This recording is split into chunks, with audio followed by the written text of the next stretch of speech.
అనుదినం దేవునితో.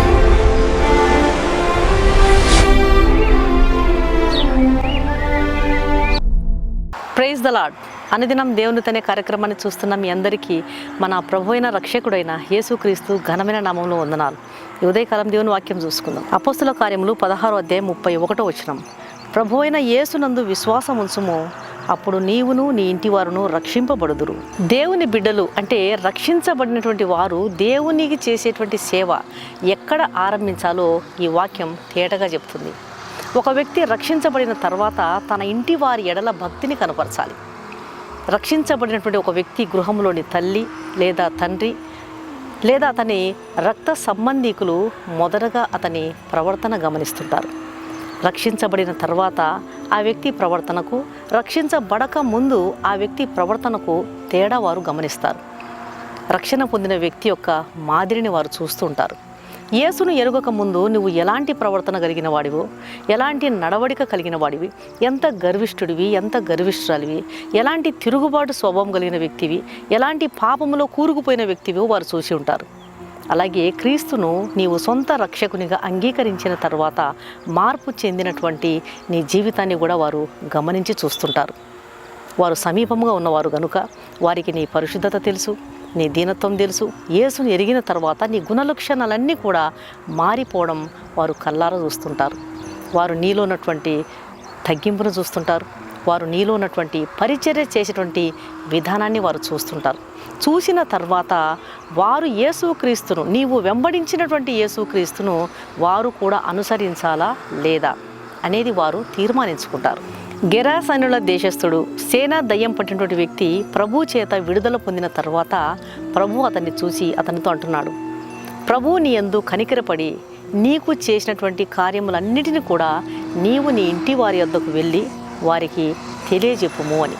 ఎలాంటి స్థితిలో ఉన్నటువంటి అతన్ని దేవుడు తన ప్రేమను చూపించి ఏ రీతిగా విడిపించాడో అది వారికి తెలియజెప్పమని ప్రభు చెప్తా ఉన్నాడు. యేసు విడిపించేవాడు, యేసు స్వస్థపరిచేవాడు, యేసు రక్షించేవాడు. ఎలాంటి పాపినైనా సరే యేసుక్రీస్తు ప్రభువారు క్షమించగల సమర్థుడు, క్షమించే కృప దయ కలిగిన వాడని మన ఇంటి వారికి మనం మొదటగా యేసును గురించి చెప్పాలి. అప్పుడే రక్షణ పొందినటువంటి ఒక బాలిక చాలా ఆశతో, ఆత్మల పట్ల భారంతో దేవునికి సేవ చేయాలి అనేటువంటి ఉత్సాహంతో ఉందంట. ఆ అమ్మాయి వెంటనే దేవుని సేవకుని దగ్గరికి వెళ్ళి, పాదిరి గారి దగ్గరికి వెళ్ళి, అయ్యా పాదిరి గారు, నశించుతున్నటువంటి ఆత్మలను చూచి నా హృదయం చాలా వేదన చెందుతుందండి. నేను ఎక్కడికైనా సరే వెళ్ళి దేవునికి సేవ చేయాలని నేను తీర్మానించుకున్నాను. కాబట్టి మీరు నన్ను ఎక్కడికి సేవకు పంపినా, ఎక్కడ సేవ చేయమంటే నేను అక్కడ సేవ చేస్తానండి అని చెప్పి మీ సలహా నాకు కావాలండి అని చెప్పి పాదిరి గారి దగ్గరికి వెళ్ళిందంట. పాదిరి గారు ఆ అమ్మాయిని చూసి, అమ్మా రేపు వచ్చి కలువు, నేను ప్రార్థన చేసి నీకు చెప్తాను అన్నాడంట. ఆ అమ్మాయి ఆత్రతతో ఉదయమైన వెంటనే పరుగున పాదిరి గారి దగ్గరికి వెళ్ళి నిలబడిందంట. అప్పుడు పాదిరి గారి ఆ అమ్మాయి చేతికి ఒక కవర్ ఇచ్చి, అమ్మా ఈ కవర్లో నేను అంతా వివరంగా రాశాను, వెళ్ళి చదువుకో అన్నాడంట. ఆ పాప చాలా ఉత్సాహంతో ఆ కవర్ను తీసుకొని పరుగున ఇంటికి వచ్చి వెంటనే దాన్ని చించి ఆ కవర్లో రాసినటువంటి పేపర్ను బయటికి తీసి చూచిన వెంటనే ఆ అమ్మాయికి చాలా ఆశ్చర్యం వేసిందంట.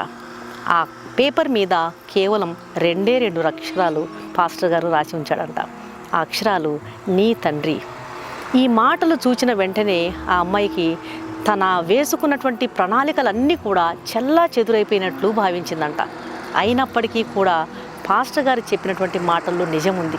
నిజమే కదా, నా సొంత తండ్రే రక్షించబడకపోతే నేను ఎక్కడికి వెళ్ళి సువార్త ప్రకటించి ఏం ప్రయోజనం?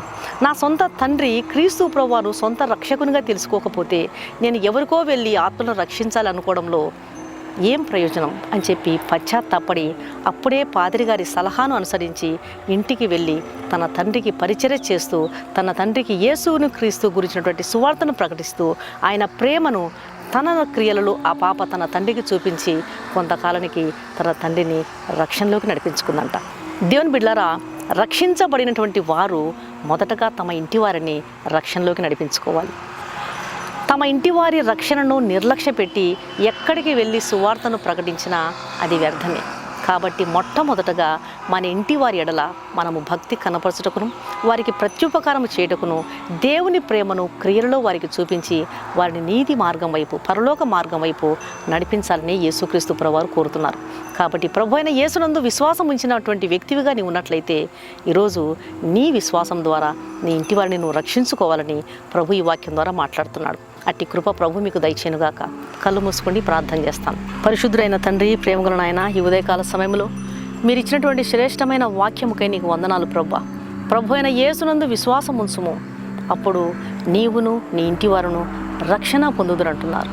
విశ్వాసముతో రక్షించబడిన వారు రక్షణ లేని కుటుంబీకుల కొరకు, తల్లిదండ్రుల కొరకు, రక్త సంబంధికుల కొరకు ఎంతో ప్రార్థించాలి. నా ప్రియమైన ప్రభువా, ఈ వాక్యం వింటున్న మీ ప్రియ బిడ్డలలో రక్షణ లేని తల్లిదండ్రులు కలిగిన వారు, రక్త సంబంధికులను కలిగిన వారు తమ వారి రక్షణ కొరకు భారంతో ప్రార్థించుటకు, వారిని రక్షించుకున్నటకు, వారిని స్వస్థపరచుకున్నటకు, వారిని విడిపించుకున్నటకు సాతాను కట్ల నుండి వారికి మీ సహాయం దయచేయండి. నా తండ్రి, మీరే కనికరించండి. యేసు విడిపించేవాడు, యేసు స్వస్థపరిచేవాడు, యేసు రక్షించేవాడని మొట్టమొదటగా ఇంటి వారికి తెలియజేయటకు మీరే సాయం చేయండి. మీరెంత దయగలిగిన దేవుడు, ఎలాంటి పాపినైనా సరే క్షమించగల కృపగల తండ్రివో వారికి చూపించాలి నాయన. అలాగే గెరాసన దేశస్థుడు, సేనాన్ని దయ్యం పట్టిన వ్యక్తికి మీరు ఇచ్చినటువంటి సలహా, నువ్వు ఇంటి వారి యొద్దకు వెళ్ళి ప్రభుని ఎందుకు కనికరపడి నీకు చేసిన కార్యములన్నీ నువ్వు చెప్పమన్నారు. అలాగే చెప్పి వారిని రక్షణలోకి నడిపించుకోమని మీరు కోరుతున్నారు. మాదిరికరమైన జీవిత విధానాన్ని దయచేయండి. మా ప్రవర్తన, మా దీనత్వం, మా తగ్గింపు, మా పరిచయం మార్పు చెందినటువంటి మా జీవితాలు చూచినటువంటి రక్షణ లేని వారు తప్పకుండా నీ మార్గాన్ని అనుసరించడానికి వారు తీర్మానించుకుంటారు. దయతో మీరు సహాయం చేయండి. నా ప్రియమైన ప్రభువా, మీరే కరుణించండి. ఈ ఉదయకాలం ఈ వాక్యం వింటున్న ప్రతి ఒక్కరిని మీరు దర్శించండి. ఎగ్జామ్స్ కోసము ప్రిపేర్ అవుతూ రాస్తున్నటువంటి ప్రతి ఒక్కరికి మీ సహాయం, మీ జ్ఞానం దయచేయండి. గొప్ప జయము దయచేయండి. గర్భవతులను కూడా మీరు ముట్టండి. సుఖమైన ప్రసవం దయచేయండి. గర్భఫలం కొరకు ఎదురు చూసేటువంటి వారికి మీ సహాయం అందించండి ప్రభువా.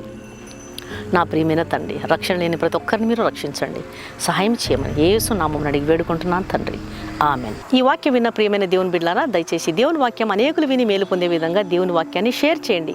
మీ ప్రార్థన అవసరాలను కామెంట్ సెక్షన్లో తెలియజేయండి. ఈ ఛానల్ను సబ్స్క్రైబ్ చేసుకోండి. ఈ వాక్యం వింటున్న మీలో ఇంకా రక్షణ పొందని వారు ఎవరైనా ఉన్నట్లయితే దయచేసి కాలం సమీపమై ఉంది, క్రీస్తు ప్రభువారికి మీ హృదయాన్ని ఇవ్వండి. క్రీస్తు యొక్క రక్తముతో కడుగబడితేనే ఒక పాపికి రక్షణ, నిరీక్షణ, పాప క్షమాపణ దొరుకుతుంది. యేసు కలువరి శిలువలో కార్చిన విలువైన రక్తధారల చేత కడుగబడడానికి ఆయన ఈరోజు సువార్త ద్వారా మిమ్మల్ని ఆహ్వానిస్తున్నాడు. ఆయన ఇచ్చే పిలుపును నిర్లక్ష్యం చేయవద్దండి. ప్రభు మీ ఆత్మను రక్షించునుగాక. God bless you.